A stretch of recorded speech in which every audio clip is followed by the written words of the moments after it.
Nelly, amor? Qué bien.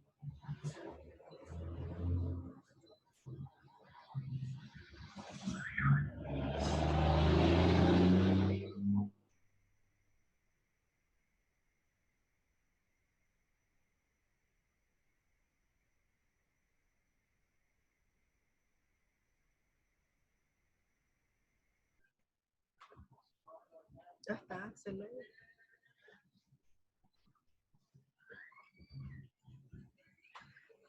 Buenas tardes, Axel. ¿Cómo está, Axel? Bien. Buenas tardes. ¿Qué Buenas tal? tardes. Bien, hijo. Hoy vamos a ver el tema de la renta vitalicia. Mañana vamos a ver otro tema, ¿oíste? Porque recordaré que teníamos atrasado, estamos poniéndonos al día con un tema que hizo falta, ¿verdad? Por eso es que lo cité hoy miércoles. Y también vamos a dar mañana, ¿oíste? Mañana es jueves, mañana damos otro tema, ¿ya? Sí. Entonces vamos a ver hoy la renta vitalicia. Entonces, hay renta vitalicia, habrá contrato de renta vitalicia cuando alguien, ¿verdad? Por una suma de dinero o por una cosa apreciada en dinero, que puede ser un bien mueble o un inmueble, que otro le da, se obliga, ¿verdad? Ya sea con una o con varias personas, a pagarle una renta anual. Estamos hablando de la renta vitalicia. Es decir, usted le puede dar un bien raíz a una persona o una cantidad de dinero para que con ese dinero, ¿verdad? Le pase, lo trabaje y después le puede dar una renta vitalicia a ustedes por vida. Bye, bebé. Ay, qué lindo. Va mi nietecito haciendo así. Bye, bebé.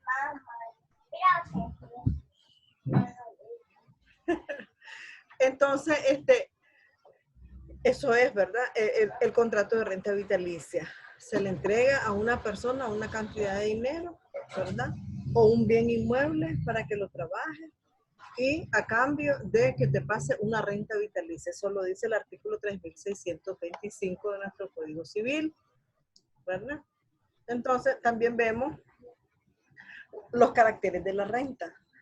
La renta vitalicia, estamos hablando de que puede ser un contrato oneroso, ¿verdad? Puede ser bilateral entre dos personas, aleatorio. ¿Por qué decimos que es aleatorio? Decimos que es aleatorio porque las ventajas o desventajas de los contratantes, ¿verdad? Dependen de la vida del acreedor, ¿verdad? O de la renta. Cuando es gratuito no es aleatorio, ¿verdad? Y decimos que es oneroso y bilateral por cuanto las dos partes se obligan, ¿verdad? Y hacen un sacrificio. Uno entrega un dinero o cosa y el otro se obliga a pagarle, ¿verdad? Estamos hablando de que hay una obligación, por eso de parte de las dos personas, ¿verdad?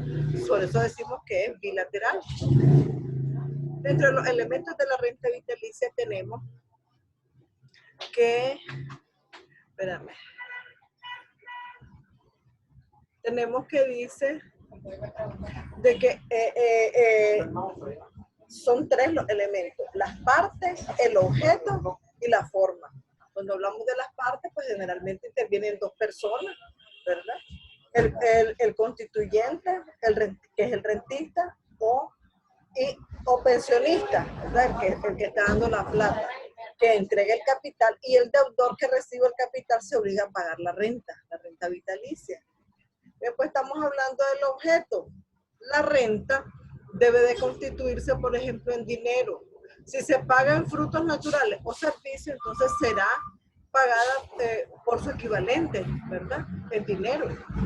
Ahora, de acuerdo al artículo 3627 de nuestro Código Civil, nos habla de que el contrato debe de constituirse por escritura pública, ¿verdad? Por eso que decimos que ese es uno de los requisitos del contrato, la forma.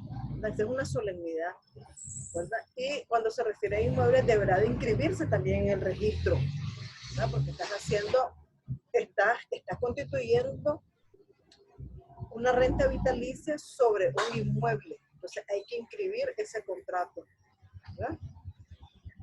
Sí. Luego tenemos nosotros acá, tenemos las obligaciones del acreedor de la renta vitalicia, y eso lo establece el artículo 3626 de nuestro Código Civil, que dice de que el contrato de renta vitalicia no puede ser sucesivo, ¿verdad? Es decir, las personas a cuyo favor se establece deben de existir simultáneamente. Eso es lo que significa, ¿verdad? Pero dice que el contrato de renta vitalicia oneroso, ¿verdad?, debe de constituirse por escritura pública. Y dice que cuando se haga relación a un bien raíz, entonces ha de inscribirse. Eso dice el artículo 3627. Ahora, la renta vitalicia puede también constituirse a título puramente gratuito, ¿verdad? Ya sea por donación, por donación entre vivos o por testamento, ¿verdad? Estas son obligaciones del deudor de la renta vitalicia. Ahora, si la renta se hubiere constituido, por ejemplo, en un testamento, ¿verdad?, sin designación de bienes determinado, entonces el legatario tendrá derecho a que el heredero señale bienes bastantes sobre los que haya de constituirse una hipoteca, ¿verdad? Porque recuerden de que estamos hablando de una pensión, ¿verdad? Y de ahí, si en el testamento el causante dice, aquí te dejo esto, ¿verdad? Pero no dice el valor, no dice, ahí te dejo una renta vitalicia, pero ¿de dónde la van a sacar? ¿Verdad? Entonces, tenemos que, y si son legatarios, recuerden que los legatarios solo reciben un bien determinado, pero él está recibiendo una renta vitalicia. Entonces, él tiene que buscar que le digan, entonces, porque no especificaron, ¿de dónde es que va a salir esa renta vitalicia? ¿De cuál de los bienes? ¿Verdad? Entonces, él tiene que buscar cuántos bienes son los que se necesitan para que le puedan pasar su renta vitalicia, ¿verdad? Sí. También tenemos que dentro de las obligaciones del deudor de la renta vitalicia, puede celebrarse este contrato, lo pueden celebrar toda persona que sea capaz de obligarse. Estamos hablando de la capacidad jurídica, ¿verdad? Y de que para que vos puedas ejercer tu capacidad jurídica, tenés que ser una persona capaz de ejercer derechos y de contraer obligaciones. Pero si tenés suspendido esos derechos y esas obligaciones, no podés ejercer tu capacidad. Entonces, no puedes obligarte, ¿verdad? Entonces, dentro de estas obligaciones del deudor también está el interés de la renta vitalicia. ¿Será que se establezca en el contrato, ¿verdad?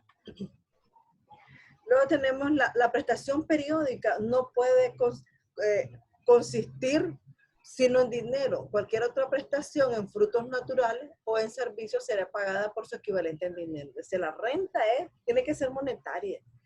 Pero si te van a pagar con cosechas, te van a pagar con un quintal de frijoles, mejor que te lo den en dinero, ¿verdad? O su equivalente en dinero. Bien. Será nula toda cláusula de no perder el acreedor enajenar su derecho a percibir la renta, ¿verdad? Entonces, es decir, será nula toda cláusula en el contrato de renta vitalicia de no poder el acreedor enajenar su derecho, ¿verdad?, a percibir la renta. Estamos hablando del pensionista, el acreedor. El deudor es el que debe y tiene la obligación de pasarle la renta vitalicia a la persona que le dio el bien, que le dio el dinero, que le dio los bienes, para que pueda hacer uso de ese bien y pasarle la renta vitalicia a la otra persona. La renta que constituye una pensión alimenticia no puede ser ignorada ni embargada, ¿verdad? Es decir, que cuando nosotros hablamos de pensiones de alimentos, las pensiones de alimentos no se pueden embargar, ni tampoco se pueden dar en garantía, como prenda, y de decir, si yo recibo una pensión de alimento por mi hijo menor, si yo, está bien, de ahí pues embargame, de ahí te voy a pagar. No, no se pueden ignorar, ni tampoco se pueden embargar, ¿verdad? El contrato de renta vitalicia será de ningún efecto, no va a surtir ningún efecto cuando la renta ha sido constituida en cabeza de una persona que no existía el día de su formación. Es decir, estás constituyendo una renta vitalicia sobre una persona que no existe. Entonces, este contrato no tiene ningún efecto. O la de una persona que estaba atracada, es decir, estaba enferma en ese momento, en el momento de que se constituyó la renta vitalicia. Y entonces después muere a los 30 días siguientes, aunque las partes hayan tenido conocimiento de la enfermedad. Es decir, no puedes constituir una renta vitalicia en esas condiciones, ¿verdad? Luego tenemos, en el caso de que la renta se hubiera constituido, por ejemplo, a favor de un tercero, ¿verdad? Incapaz de recibir del que ha dado el valor de ella, entonces el deudor no podrá rehusar satisfacerla. Ella debe de ser pagada, ¿verdad? Al que ha dado el capital o a sus herederos hasta el momento previsto, ¿verdad? Por el contrato para su extensión. Estamos hablando de que esta persona, este tercero, ¿verdad? Dio la plata para recibir, entonces, pero, y el deudor de la renta vitalicia está obligado a pasársela, ¿verdad? Estamos hablando de que es un tercero incapaz. Incapaz puede ser de ejercer derechos y de contraer obligaciones. O un incapaz que puede ser una enferma, una persona incapaz por enfermedad, ¿verdad? Profe, Dígame. y ahí en ese caso, ¿quién sería el capital? Es que el capital es del tercero. El tercero se lo dio a él, pero el tercero es una persona incapaz. Entonces, no es que dice el artículo, en el caso que la renta se hubiera constituido a favor de un tercero incapaz de recibir, es decir, él no puede recibir esa renta, no sé pues, porque tal vez, porque él está incapaz. ¿Quiénes son incapaces? Los menores de edad, ¿verdad? Los que están declarados, los ebrios, los dementes, todos son personas incapaces.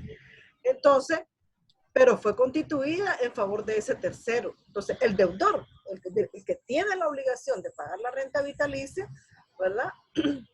Entonces, no puede rehusarse a satisfacerla, es decir, a pagar la renta. Entonces, ella debe de ser pagada, esta renta tiene que ser pagada al que ha dado el capital o a su heredero hasta el momento previsto por el contrato.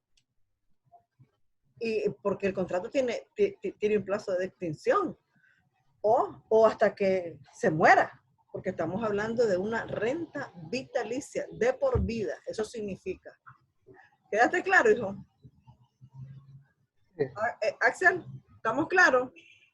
Sí, pues. Bien, Sí, pues. pasemos al otro.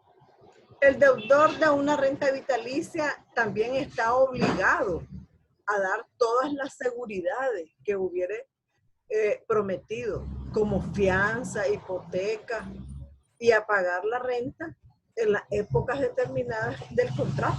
Claro, si vos te obligás hasta poder prestar garantía y decir, yo te garantizo que te voy a pagar esa renta vitalicia y hasta poder constituir, dice aquí, una fianza o una hipoteca para que te crean de que sí vas a pasar esa renta vitalicia mensualmente.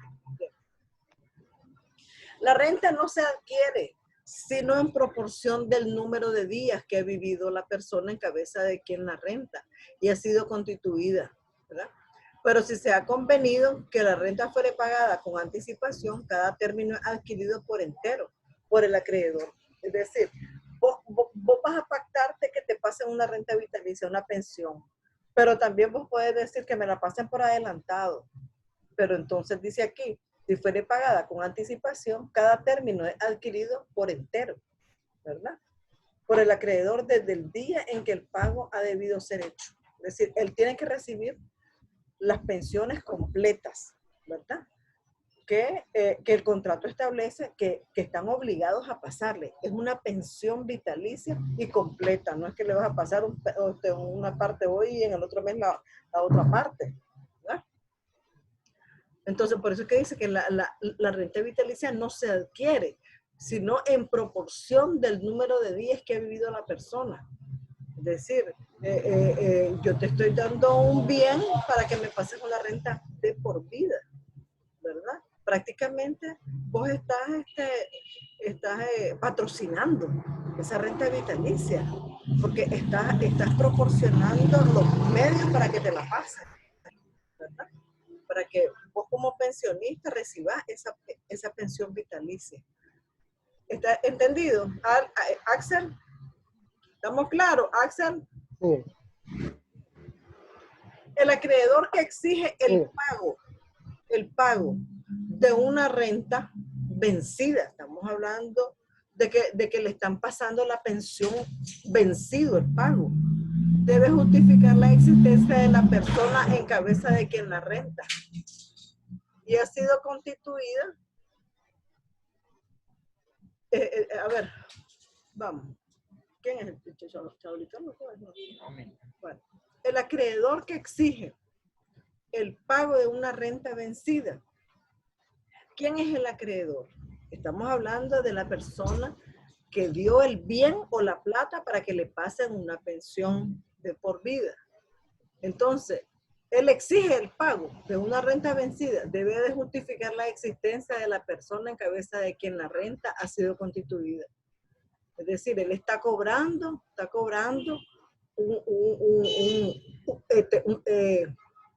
una pensión vencida, ¿verdad? Pero tiene que justificar por qué la está cobrando él, ¿verdad? Y la tiene que justificar en persona en cabeza de quien la renta ha sido constituida, ¿verdad?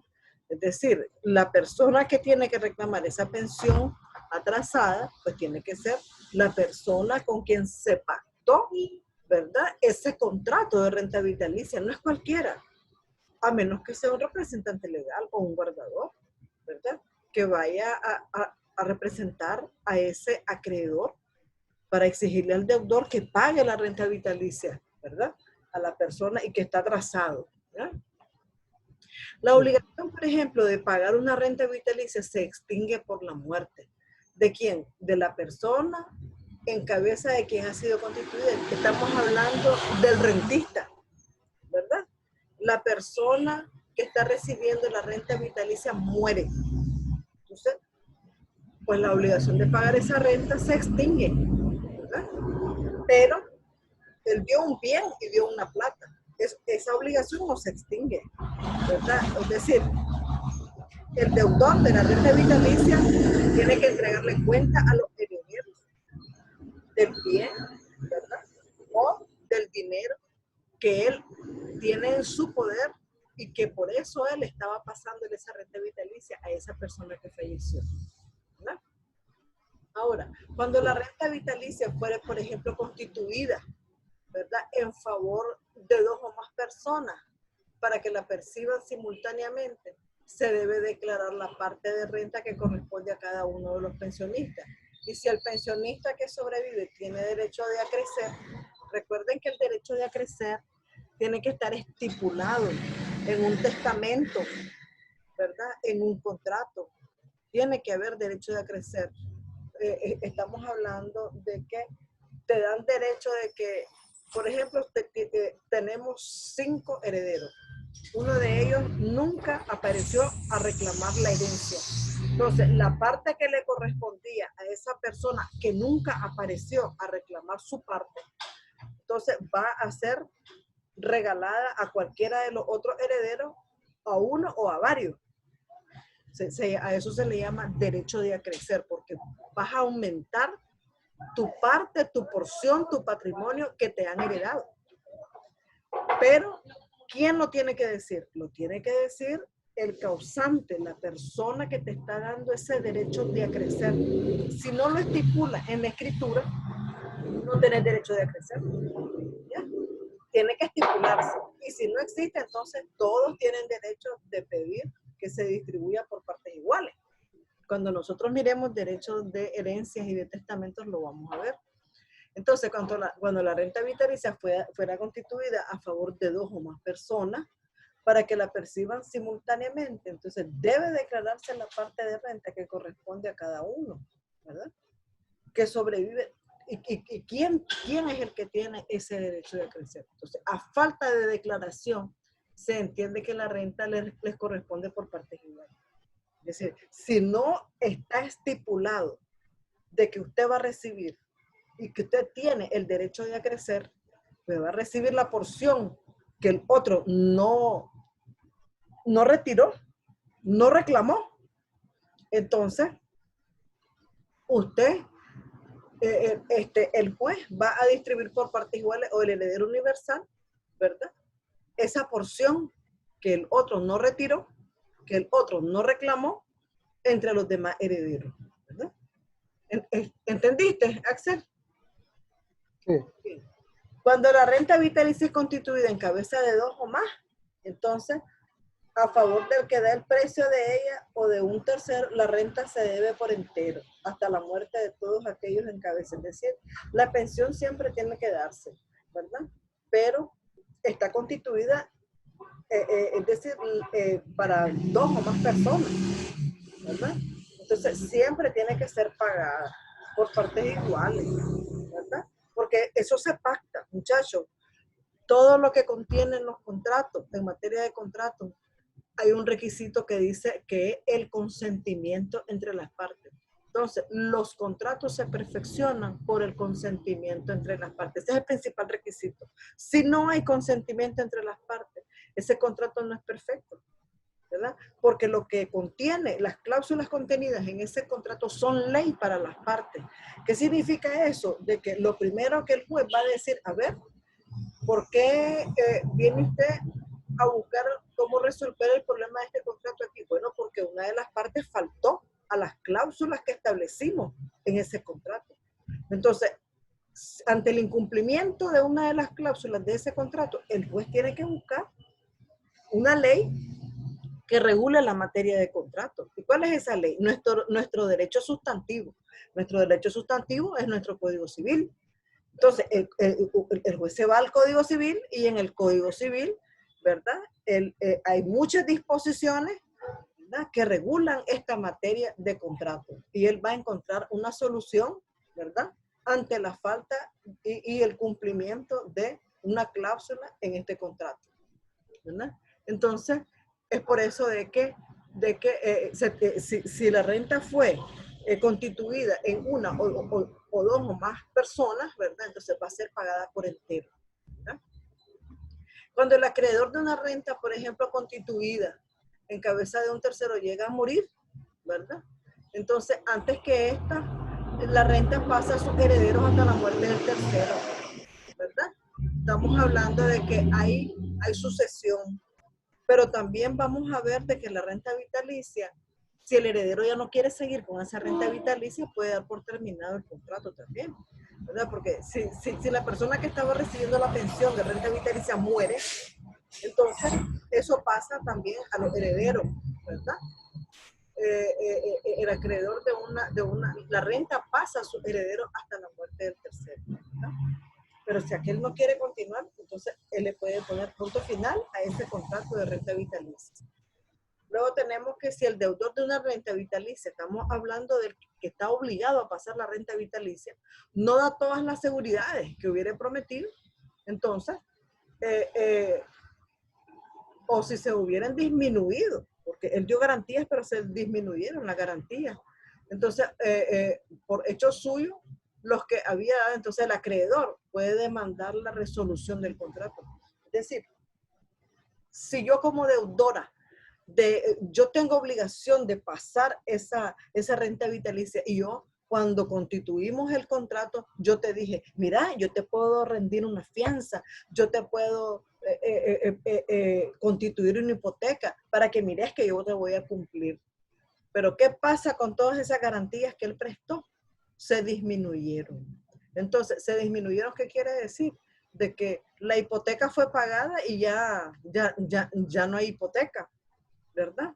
O la fianza, el fiador ya no quiso seguir siendo fiador. Entonces, se disminuyeron las garantías que ofreciste. Entonces, al disminuirse, ¿verdad?, el acreedor puede entonces demandar la resolución de este contrato, ¿verdad? ¿Por qué? Porque no hay garantía de que él vaya a pagar y a cumplir con esa renta vitalicia, ¿verdad? Sí. Bien, la falta de pago de las prestaciones Por ejemplo, no autoriza al acreedor a demandar la resolución del contrato si no fue hecho con pacto comisorio. Recuerden que el pacto comisorio no es más que la cláusula resolutoria, ¿verdad? Es decir, tenés que establecer siempre en todo contrato una cláusula que ponga fin a ese contrato, ¿verdad? Entonces, dice, la falta de pago de la prestación no autoriza al acreedor a demandar la resolución. Es decir, que porque no le están pasando la renta, el acreedor de esta renta, el que está percibiendo la renta, no puede, dice, demandar la resolución, a menos de que se haya establecido una cláusula dentro de este contrato, ¿verdad? Él dice, solo tendrá derecho para demandar el pago de cada una de las prestaciones no pagadas, como se procede contra cualquier deudor de una suma de dinero. Es decir, si le debe una o dos mensualidades de esa renta vitalicia, pues tiene derecho a reclamar.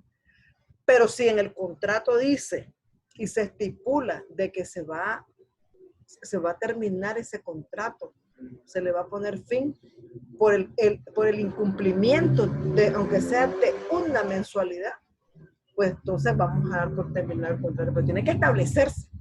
¿Ah? Bien, si el que paga la renta vitalicia ha causado la muerte del acreedor, estamos hablando de que el que estaba pagando, el deudor, que está pasando la renta vitalicia, ocasiona la muerte del acreedor, del que la recibe, o de aquel sobre cuya vida había sido constituida. Debe devolver el capital a los herederos, lo que te digo, ¿verdad? A menos que los herederos quieran continuar con el contrato o firmar nuevo contrato con él, ¿verdad? O lo que le queda es devolver el bien o el dinero que fue objeto de este contrato para que se pudiera dar esa renta vitalicia, ¿verdad? Entonces, ¿cómo se extingue esta renta vitalicia? Pues la renta vitalicia, en el artículo 3641, creo, sí.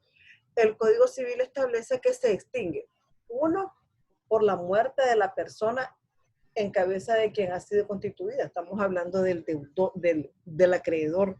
El acreedor de la renta vitalicia muere, entonces se extingue la renta vitalicia. Luego, cuando el acreedor de una renta constituida en cabeza de un tercero llega a morir también, ¿verdad? Antes de la renta pasa a su heredero hasta la muerte del tercero. Si el que paga la renta vitalicia ha causado la muerte del acreedor, ¿oí bien? Entonces, de aquel sobre cuya vida había sido constituida, debe de devolver el capital. Eso ya lo dijimos. Entonces, eso es todo en cuanto a la forma de cómo se extingue la renta vitalicia, ¿verdad? Porque ya sea que el deudor ocasionó la muerte del acreedor, ¿verdad? O porque se murió la persona sobre quien estaba constituida la renta vitalicia, ¿verdad? Ya sea en la cabeza de un tercero, dice el código. Pero el asunto es que si muere, entonces se extingue la renta vitalicia. ¿Y qué pasa entonces con el dinero y los bienes? Son devueltos a sus herederos, ¿verdad? A los hijos de la persona que recibía la renta vitalicia, ¿verdad? Que podía haber sido un tercero, que podía haber sido el acreedor rentista, ¿verdad? ¿Alguna pregunta, Axel? Terminamos, Axel. No, pero solamente. ¿Verdad? Está muy fácil la renta vitalicia, ¿verdad? Y el código regula las diferentes situaciones y que se pueden dar en esta renta vitalicia. Bueno, entonces ha sido un placer. Si tiene alguna duda, no vacile en buscarme, en llamarme, ¿verdad? Pero siempre es bueno que preparen sus preguntas para esta videoconferencia, ¿verdad? Y lo espero mañana. Mañana tenemos otra vez a las 6 otro tema. Es que teníamos rezagado un tema, que es el tema que no se había dado en el primer parcial. Entonces los estamos sacando adelante, ¿verdad? Para nivelarlo, porque aunque se hacía examen, también se hacía clase, ¿verdad? Y eso no lo hice en el primer parcial, entonces estoy reponiendo la clase. Muy buenas noches, Axel. Gusto de verlo. Bueno,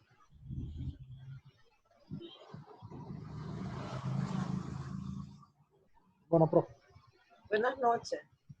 buenas noches.